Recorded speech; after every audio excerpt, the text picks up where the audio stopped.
Pues bienvenidos a este canal de YouTube Nelter de la Cruz.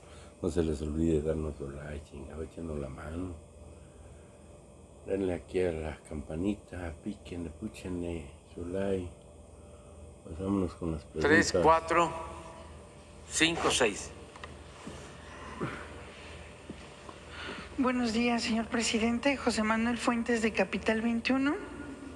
En medio de la apertura de competencia con cabotaje, se han originado quejas del sindicato de pilotos y de otros trabajadores que temen que esta iniciativa desaparezca lo poco que queda de las aerolíneas aéreas y que tengan que abaratar tanto sus costos, que termine como siempre golpeando al sector de los trabajadores. La pregunta sería, presidente, ¿cómo se va a garantizar que las empresas en este escenario no tomen medidas que afecten a los trabajadores? Sí, se va a cuidar siempre a los trabajadores. Ellos no van a tener ningún problema, ni van a ser desplazados, ni van a tener menos oportunidades de trabajo.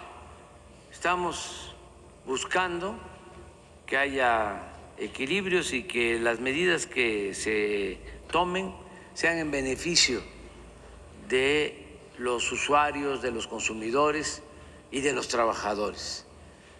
Estamos llevando a cabo todo este proceso de modernización de aeropuertos, se va avanzando. Mañana vamos a informar más sobre lo de la carga, esto que ha generado también alguna polémica. Mañana va a estar aquí el general Pastor, el general secretario, van a informar sobre la capacidad del aeropuerto Felipe Ángeles para recibir aviones de carga y cómo estamos sobrados, cómo hay muchas ventajas para que se trasladen los aviones de carga o aterricen en el aeropuerto Felipe Ángeles, ¿no? Y esto vaya pues quitándole presión al aeropuerto de la ciudad y así vamos a continuar. Viene la creación de la nueva línea aérea mexicana de aviación, eso también va a ayudar y vamos a estar observando para que no se incrementen demasiado, a veces de manera excesiva, los precios de los boletos, porque se abusa. Hay veces que, como solo una línea vuela a un determinado lugar, cobran mucho. Si se compra el boleto un día antes, 2 días antes, puede costar el doble. Un boleto de avión para el traslado al interior del país puede costar lo mismo que salir del país e ir a otra parte en el extranjero. Entonces, todo eso se va a ir viendo.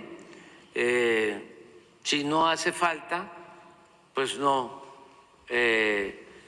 se liberan los espacios para que puedan recoger pasaje y hacer pues viajes, empresas de aviación del extranjero, porque esto va a producir competencia y va a bajar los precios.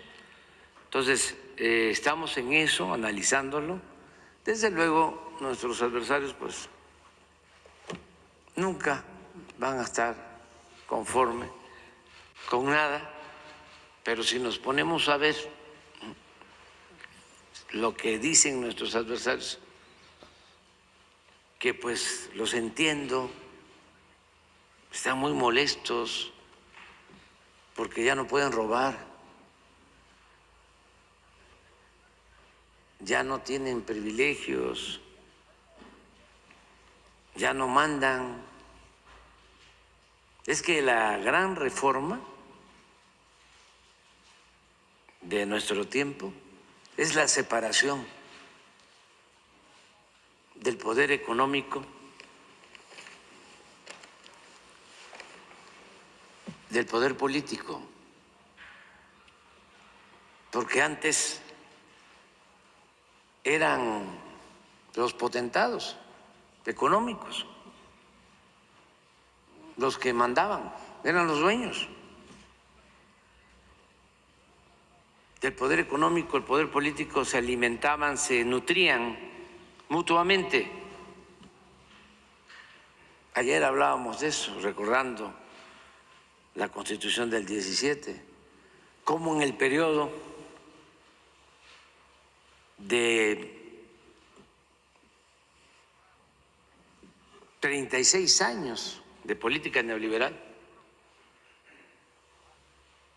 se modificó la Constitución hasta llegar a ser prácticamente una norma máxima, una ley suprema para llevar a cabo las políticas porfiristas.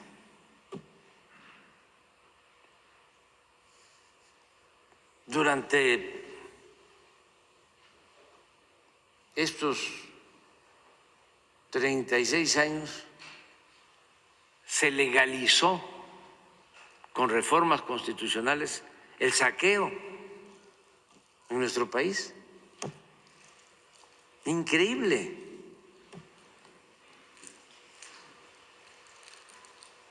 Había corrupción en los gobiernos posrevolucionarios, pero no se habían atrevido a entregar las tierras ejidales, el agua, las minas, el petróleo, la industria eléctrica, los bancos, los puertos, los aeropuertos, a privatizar, decía yo, hasta las cárceles, las guarderías, la educación, la salud, todas las reformas que se hicieron a la Constitución. Claro, se fue perdiendo la letra, el espíritu original de la Constitución del 17. Pero también, como lo dije ayer, la Constitución no ha muerto porque el pueblo decidió llevar a cabo un cambio, una transformación. Y hemos estado enviando reformas para recuperar el origen de la Constitución del 17, porque en el periodo neoliberal no se legisló nada en beneficio del pueblo. Todo fue para beneficiar a una minoría, porque en sentido estricto no había democracia, era una oligarquía la que dominaba, con fachada de democracia. Era una república simulada. Ayer me dio mucho gusto porque se notó, yo creo que porque estaba cansada o no quiso pararse la ministra, presidenta de la Suprema Corte de Justicia, pero me dio mucho gusto, me dio muchísimo gusto porque eso no se veía antes. los ministros de la Corte eran empleados del presidente. Desde luego, en la formalidad, desde el porfiriato, se hablaba, ¿no?, de la división, del equilibrio entre los poderes. Pero en la realidad, el poder de los poderes era el Ejecutivo. ¿Cuándo se había visto de que se quedara sentado el presidente de la Corte en un acto así? Eso me llena de orgullo, porque significa que estamos llevando a cabo cambios. Es una transformación. Ya no es el presidente el que le da órdenes a ministros. Pues es que así debe de ser, el bien de la población. Y también es un desmentido cuando de manera exagerada se habla de una dictadura, de una tiranía.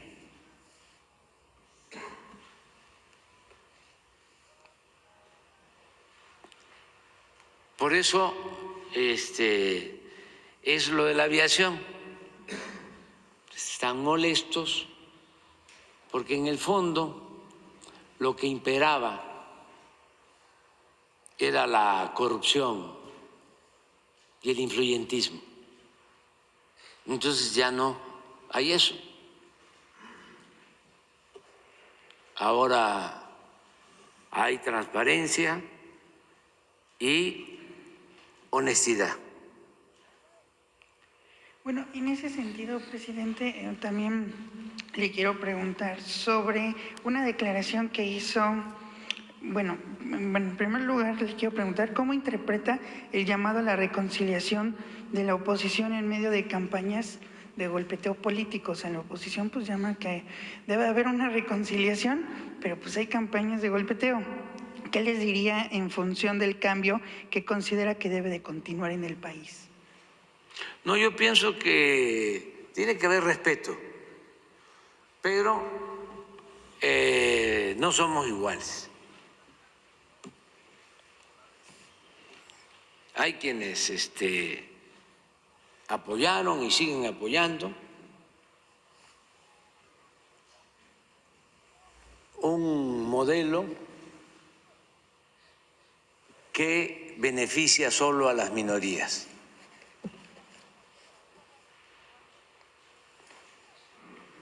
Por eso existe un bloque conservador que tiene su influencia relativa, pero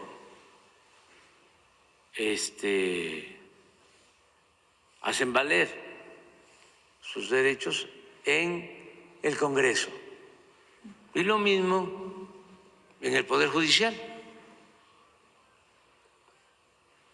Pero como hablábamos, esto es bueno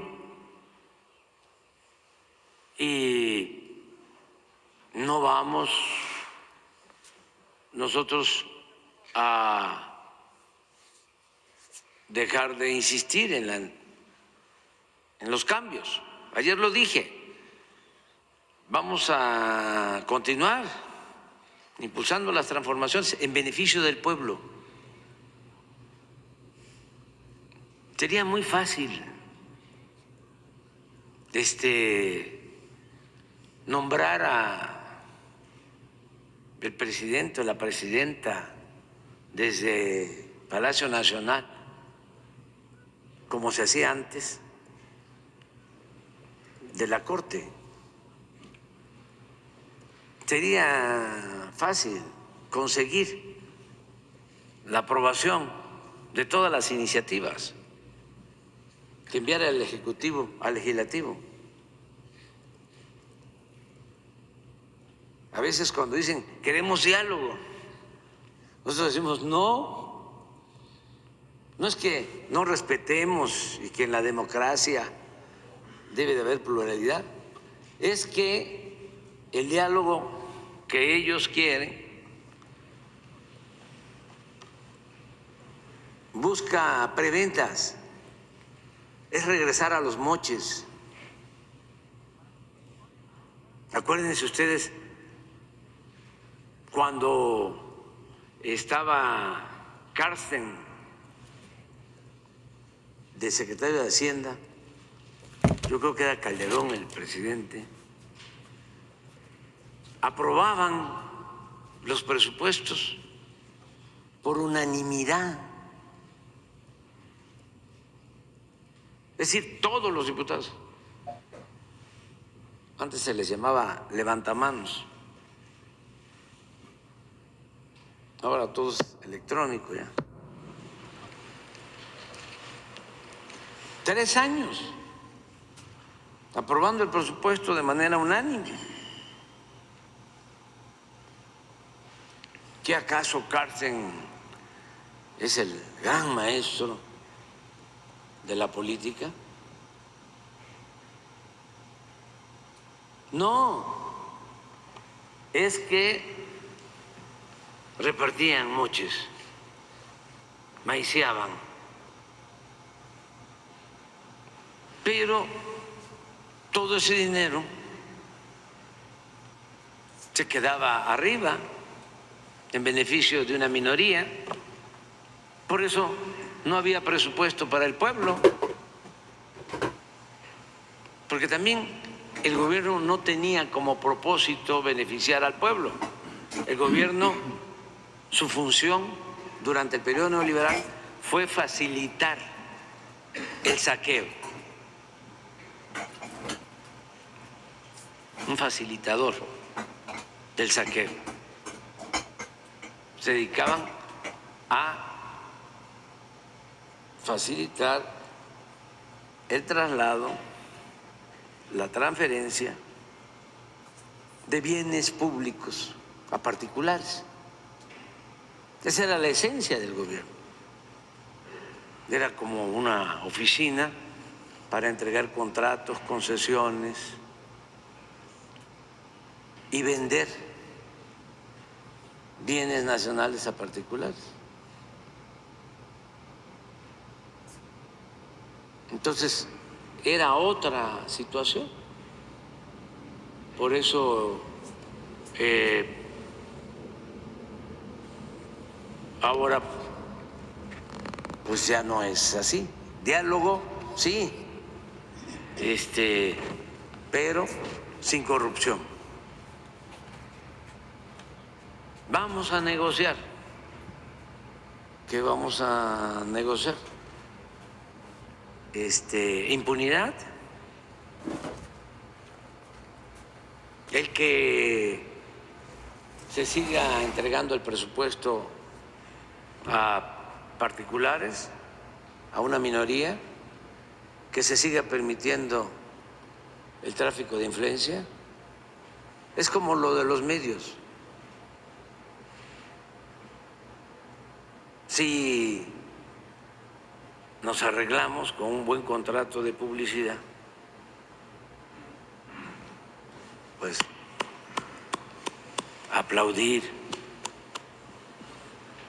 y a callar y a quemar incienso al presidente. Por último, presidente, también le quiero preguntar sobre, bueno, el gobernador de Sonora, Alfonso Durazo, mencionó de que las empresas privadas van a poder participar con la empresa recién creada Litio MX en la exploración y explotación de litio. La pregunta sería, ¿cómo se va a regular o en qué va a consistir pues esta alianza que puede haber con Litio MX para que no pase pues los abusos que pasaron con Pemex, ¿no? Para no repetir la historia, porque pues como todos sabemos pues ya se va a terminar pues esta administración. ¿Y qué va a pasar con este tema? Bueno, el litio, como el petróleo, son minerales de la nación. No se pueden privatizar. Desde luego, se pueden llevar a cabo, en el caso del litio, pues contratos para la extracción, para procesarlo, siempre y cuando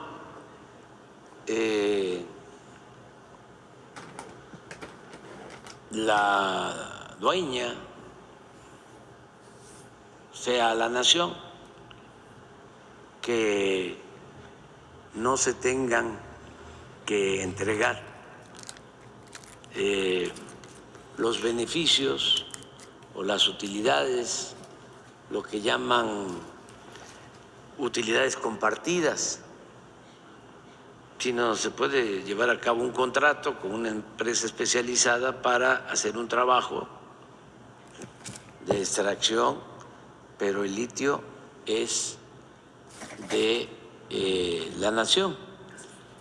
Se está ya buscando la reglamentación en ese sentido. Y aun cuando nos lleve tiempo, lo que queremos es que este mineral estratégico sea en beneficio del pueblo de México. O sea, que no se extraiga y se lo lleven, por ejemplo, que se venda. No, que se extraiga y que en Sonora se establezca una fábrica, una planta de baterías para que se generen empleos, quede el beneficio en Sonora. Eso es lo que se está haciendo. Vamos a ir ahora. Bueno, este fin de semana vamos al Tren Maya, pero después vamos a ir a Sonora y vamos a ver esto del litio. Pues muchísimas gracias, presidente. ¿Quién sigue?